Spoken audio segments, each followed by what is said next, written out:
اللہ الرحمن الرحیم الحمد للہ رب العالمین وبہ نستعین والصلاة والسلام علی رسولہ الکریم اما بعد۔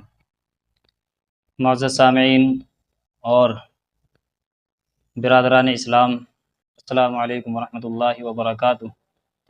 امید ہے کہ آپ بخیر و عافیت ہوں گے۔ آج آپ حضرات سے ایک مسئلے کے بارے میں گفتگو کرنی ہے، اور وہ یہ ہے کہ آج کل جو ہمارے ملک کے اندر وقف ترمیمی بل کو لے کر جو مسئلہ گردش میں ہے، اس سے متعلق کچھ خبریں آج کل سوشل میڈیا پر پھیل رہی ہیں، لیکن ان خبروں میں انسان یہ فرق نہیں کر پا رہا کہ کون سی خبر سچی ہے اور کون سی جھوٹ ہے۔ انہیں خبروں میں سے ایک خبر یہ بھی ہے کہ ہم مسلمانوں نے جو اپنی رائے وقف ترمیمی بل کی مخالفت میں جوائنٹ پارلیمانی کمیٹی کو بھیجی تھی، اس کی تعداد صرف 84 لاکھ بتائی جا رہی ہے۔ ایک نیوز پلیٹ فارم ہے ABP نیوز۔ جب میں نے یہ خبر پڑھی اور اس خبر کے اندر اس نیوز کا نام آیا تو میرے ذہن میں اسی وقت ایک شوشہ پیدا ہو گیا کہ شاید یہ خبر سچی نہ ہو، اور ایسا ہی ہوا۔ تھوڑی ہی دیر بعد all India Muslim personal law board جناب حضرت مولانا فضل الرحیم مجددی کا ایک وضاحتی بیان سامنے آ گیا، جس سے دل کو اطمینان ہوا۔ اور وہ بیان کیا ہے وہ ذرا میں آپ حضرات کے سامنے اسکرین پر بھی لگا رہا ہوں، اور ذرا اس بیان میں کیا ہے وہ بھی آپ کو پڑھ کے سنا رہا ہوں، ذرا توجہ سے سماعت کریں۔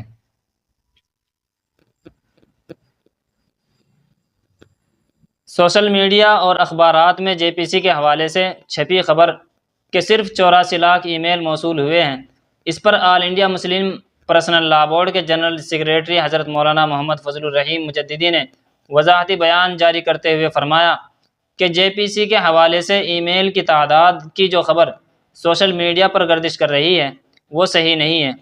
ابھی JPC نے اس طرح کا کوئی ڈاٹا سرے سے بتایا ہی نہیں ہے، اور نہ ہی JPC کی طرف سے کوئی بیان جاری کیا گیا ہے۔ اس لیے ہم اپیل کرتے ہیں کہ مسلمان کسی غلط فہمی کے شکار نہ ہوں اور ایک دوسرے کو بھی تشویش میں پڑنے کا موقع نہ دیں، اور خود بھی تشویش میں نہ پڑیں، اور غلط خبر کو عام کر کے دوسرے لوگوں کو پریشانی میں نہ ڈالیں۔ جاری کردہ ڈاکٹر محمد وقار الدین طیفی، آفس سیکریٹری۔ تو یہ حضرت کا all India Muslim personal law board کی طرف سے وضاحتی بیان ہے، جسے سن کر اطمینان ہوا اور پتہ چلا کہ ایک ماحول بنایا جا رہا ہے تاکہ ہم مسلمانوں کے دماغ سے اس بل کی مخالفت میں جو کوششیں ہو رہی ہیں اس کو ختم کر دیا جائے، اور ہمارے اندر سے اس جذبے کو ختم کر دیا جائے۔